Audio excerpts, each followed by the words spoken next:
काही लोक स्वतः मोठं होण्याचा प्रयत्न करत नाही, पण दुसऱ्याला मोठं होताना पाहून मात्र जळतात आणि कधीकधी हाच जळकुटेपणा दुसऱ्याचं नुकसान करण्यापर्यंत पोहोचतो.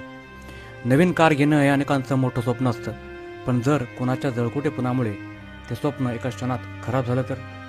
सध्या सोशल मीडियावर नोएडामधला एक धक्कादायक व्हिडिओ जोरात व्हायरल होतोय.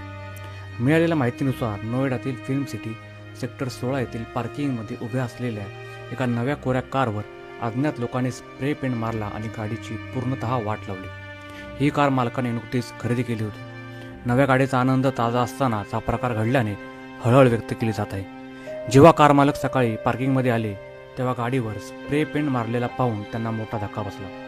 यानंतर त्यांनी या घटनेचा व्हिडिओ काढून सोशल मीडियावर टाकला आणि पोलिसांकडे तक्रारही केली.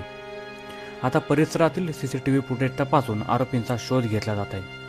दरम्यान हा व्हिडिओ सोशल मीडियावर वेगाने व्हायरल होत असून अनेकांनी या प्रकाराचा निषेध केला आहे. जगात मेहनत करून पुढे जाणारी लोक आहेत आणि दुसऱ्याचा आनंद पाहून जळणारी. पण लक्षात ठेवा, जळकोटेपणाने कधीच कोणाचं भलं होत नाही.